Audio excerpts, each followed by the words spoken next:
what is the molecular orbital theory approach of bonding?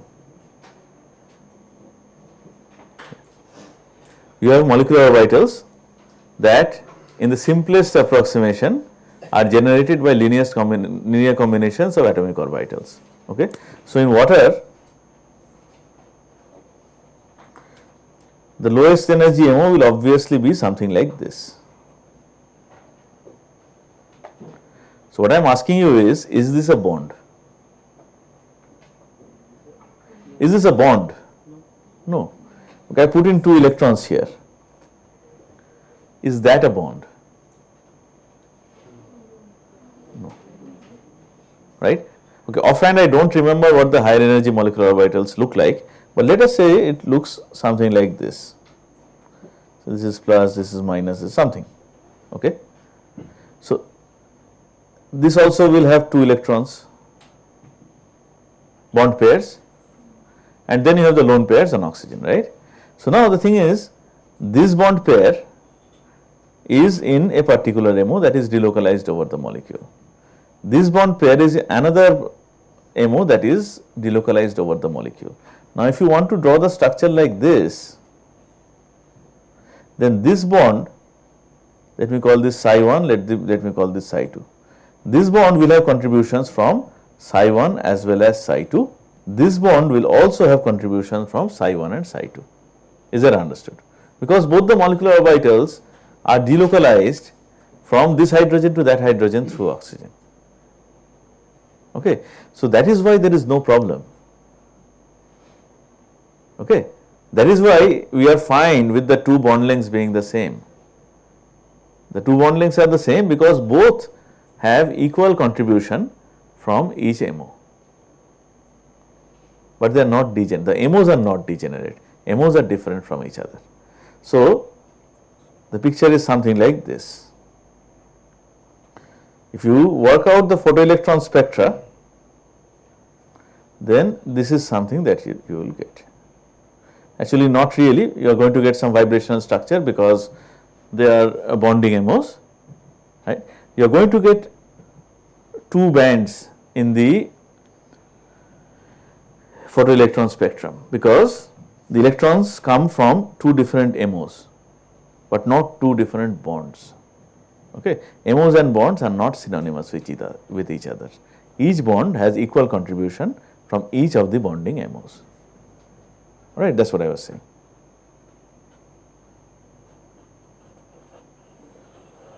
But what I would like you to do really is that work out the SALCs of H2O, it is going to be interesting. Psi 1 and psi 2 are wave functions.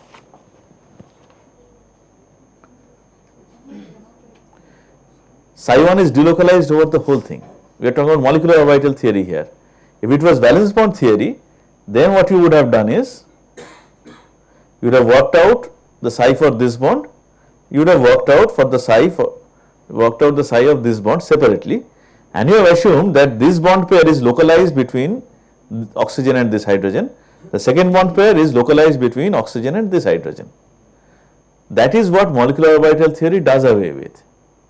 It allows this bond pair to get delocalized over the whole molecule, and same is true for the second one. So, each bond now has contributions from all the bonding molecular orbitals, even though the molecular orbitals themselves have different energies. So, the bond that you get in molecular orbital theory, each bond, localized bond, is really an picture, and you are going to work out now another kind of metal complexes, something that we have talked about already long ago, and that is ferrocene. So, ferrocene is an example of metal sandwich complex, isn't it? Metal sandwich complex. So far we have talked about simpler complexes, perhaps that is an oxymoron, simpler complexes, but now we want to talk about this complex, the metal sandwich complex, and as you will see that it is not really as complex as you think that it might be. So, you are going to work this out yourself. What is the structure of ferrocene?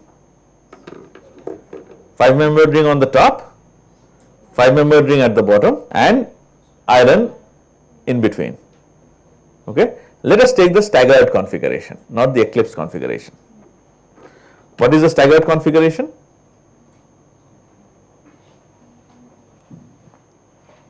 The talking about ferrocene.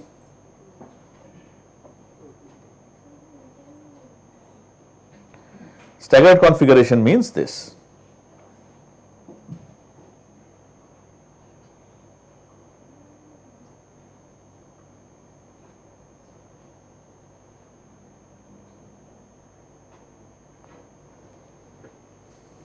Right? What is the point group?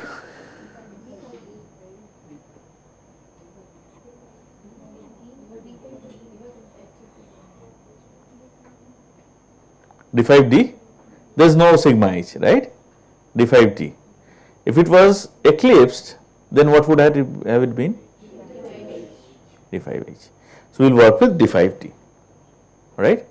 How will we approach the problem? What is the central atom here? Iron. So, and what are the orbitals that we can use for the coordinate bonds? No, not talking about iron now. Ferrocene, I mean the 5-membered rings. The p orbitals, right? Very good. So, we are going to use the p orbitals to form the SALCs, right? Is that right or wrong? We are going to use, how many p orbitals will be there? 10. But there is some relationship, right? 5-membered rings are identical, right? So, actually we can work with 2 identical sets of 5, right? So, we will work with those 10 p orbitals, we are going to generate those SALCs, and then we are going to match the symmetries of these SALCs with the orbitals that are there in the central metal ion. Okay. What is the first thing I need to do? First thing I need to do is to look at the character table.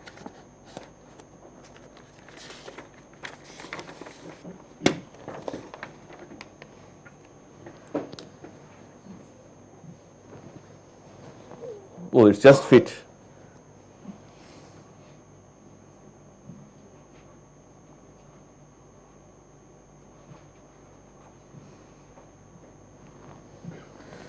So, see, this is ferrocene for you. First figure is from Cotton's book. These are the p orbitals. Do you see that the p orbitals are drawn in a little strange fashion?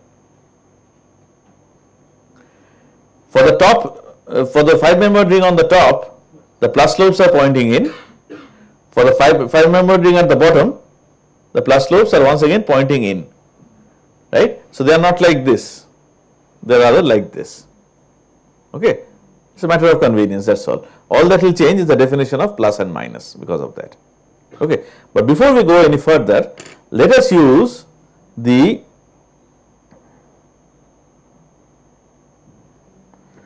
ten p orbitals that are there to construct the reducible representation. First one I will write 10. For C5, what will be the character? What are we working with? We are working with those 10 p orbitals that are shown. Why 0? Because they change places. What about C5 square?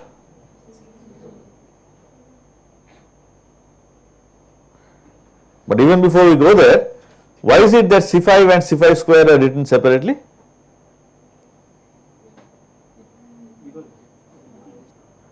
Why is it that C5 and C5 square are written separately? No. C5 and C5 square lead to different.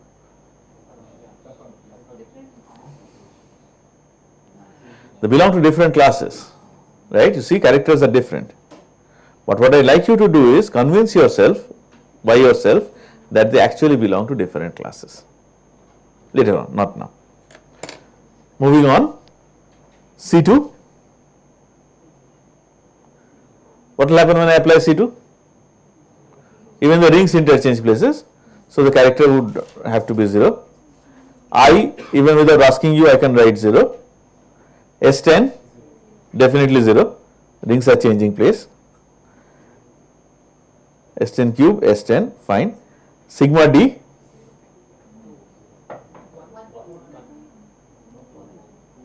I got 3 answers. 0, 1, 2. Which one is correct? Why 2?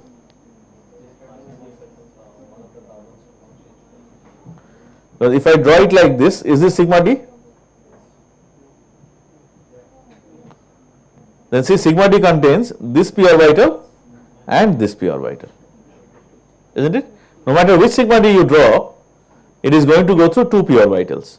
So as a result of application of sigma d, these 2 p orbitals are not going to change places, isn't it? So that is why the character is 1, 2. Just checking. All right. Now see, you have a reducible representation in front of you. You have the character table in front of you. And after some time, I have almost the entire class in front of me. So let us work it out. Break it down into irreducible representations.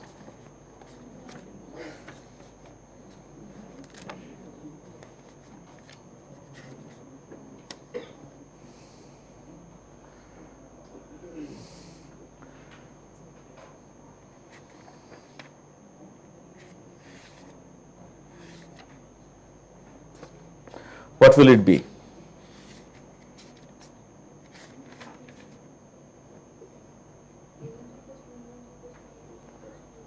Oh, A1G. Okay, is there any other one-dimensional representation? No? A2U is there. A1G plus A2U plus E1G plus E2G plus E1U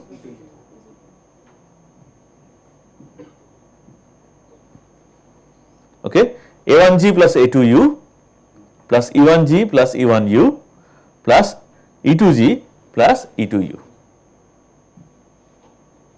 All right. Now, of course, you can go ahead and write this out completely in the full form by working with all the 10 orbitals. Okay. One of these SLCs is right there in front of us. What is drawn here is also an SLC, isn't it? Right? Which SLC is this? Yes. Yes to both. That is right. This is also right. But this is the question I was asking. What is the symmetry of this SLC? Do you agree that it is A1G? Right? If you go ahead and quickly apply all the symmetry operations, character is going to be 1 for everything. Okay, and that is basically why you have drawn it like this. Because unless the plus lobes are both pointing inwards, or unless the minus lobes are both pointing inwards, you are never going to get symmetry with respect to inversion. It is never going to be Jerede. Right?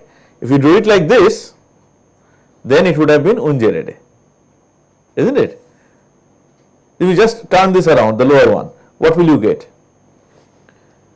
Will it not be antisymmetric with respect to inversion?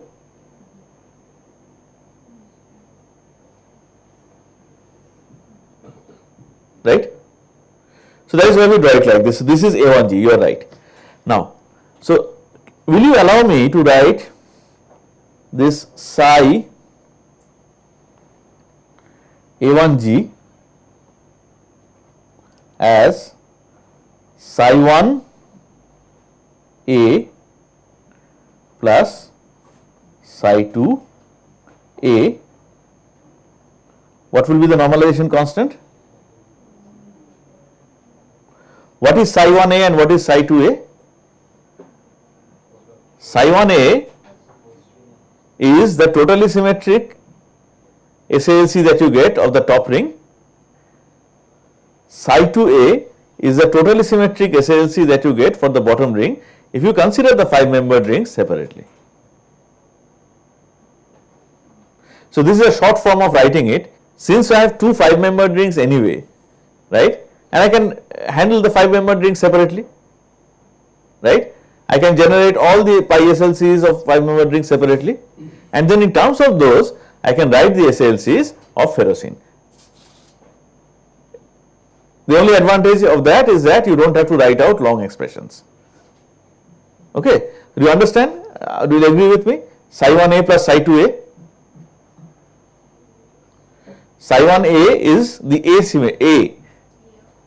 A means totally symmetric SALC of the ring on the top, and psi 2a is the totally symmetric SALC of the ring in the bottom, right? Any comment here? Don't forget that in our convention, plus means both are pointing inwards, right? Not both are pointing in one direction. Don't get confused with that. All right. So before we go any further, what I'd like to do is I'd like to show you. You can work this out yourself because you worked out benzene, I think. You worked out benzene in class. Then we have worked out naphthalene. So then you can work out the 5-membered ring also without much hassle. Can you read?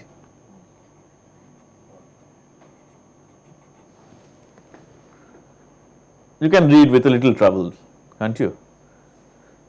This, once again, these are 2 pages from Cotton's book. Okay. A summary of C5H5. The symmetry is D5H, I think everybody will agree.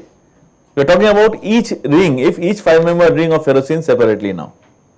Okay, if you just take a 5-membered ring, symmetry of that is D5H. Okay, what will the character table look like? Character table will have complex characters.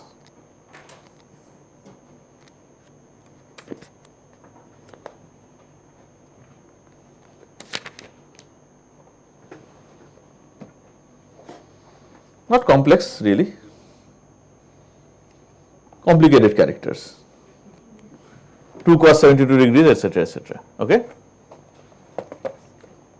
So here that is written as omega, and these are the LCOs that you get. You can work this out yourself, and as a matter of practice, I encourage you to work it out yourself. Okay. So first one is 1 by root 5, phi 1 plus phi 2 plus phi 3 plus phi 4 plus phi 5. Okay, all are plus. That is the one that we have used so far, and of course that is bound to be totally symmetric, right? Like benzene. It's just that there is 1 carbon atom less, 1 p orbital less. Was it not the case in benzene also? Sum over I, phi I, and this is what it will look like. Are you familiar with this kind of notation? They are just writing plus, that you are looking down from the top. Which lobe do you see, plus or minus? Okay. All are plus. So this is the symmetry of this molecular orbital is A. All right. Then next you have E1A and E1B. Since both belong to the 2-dimensional representation E1, they are going to be degenerate. And see, this is what you can work this out once again. Root over 2 by 5, phi 1 plus phi 2 cos omega plus phi 3 cos 2 omega plus phi 4 cos 2 omega plus phi 5 cos omega. And the second one is root over 2 by 5, phi 2 sin omega plus phi 3 sin 2 omega minus phi 4 sin 2 omega minus phi 5 sin omega. Right? And you know how to work out the energies as well. How do I work out the energies? I solve the secular equation. Right? But I don't have to solve the big secular equation. I can symmetry factorize it, and I can work with that part of the determinant which is relevant to this kind of symmetry I am talking about. That is what we did for naphthalene. Okay. So from there you get this, the energies are alpha plus 2 cos omega beta, this is where you draw them, degenerate, and this is what they will look like, plus plus, this is the nodal plane, and this side is 3 minus. The other one is where the nodal plane goes through one of the carbon atoms, right. So these are your E1 orbitals, and above that you have the E2 orbitals. This is the form, this is what they look like. Instead of one node, you have 2 nodes, so you have plus minus kind of arrangement. They are of higher energy, you can work out what the energy is, alpha plus 2 cos 2 omega beta. I encourage you to work this out by yourself, at least 1 or 2 examples, right? But for today we are just going to use this. Okay, so this is what? This is psi A, this is psi E1A, psi E1B, this is psi E2A, psi E2B, and all these psi's would be there for the top ring as well as the bottom ring. So what we can do is that depending on the symmetry, we can just represent the SALCs of ferrocene as linear sums of these SALCMOs that are there. Make sense? And we have already worked out one. We have already worked out the first one, the simplest one. What is this psi A2U going to be?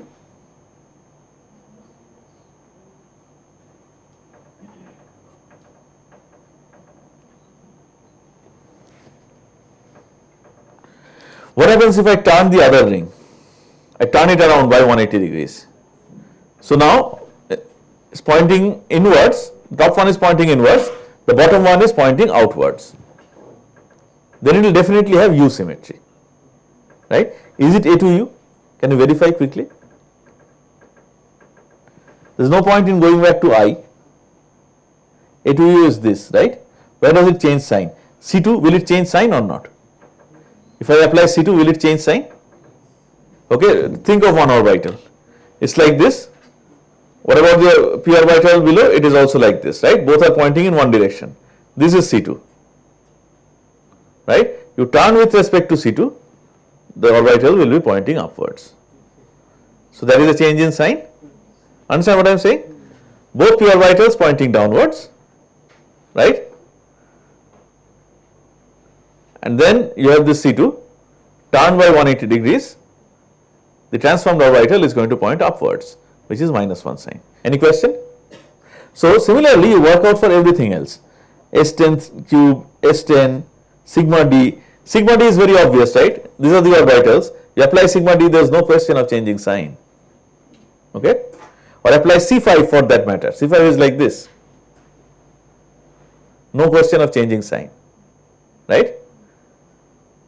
Only when you apply inversion or when you apply this C2 or anything to do with those symmetry operations, the sign is going to change, right? So how will I write psi A2U in terms of psi 1A and psi 2A? That's very easy.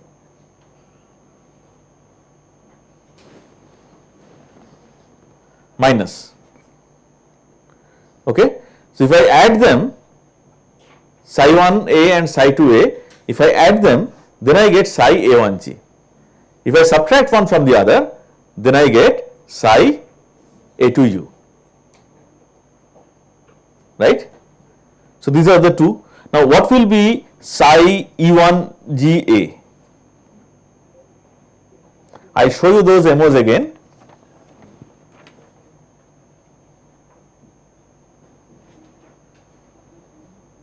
This is E1A, this is E1B, this is E2A, this is E2B, and don't forget you have another set of E1A, E1B, E2A, E2B on the ring that is above or below, whatever you might want to take it.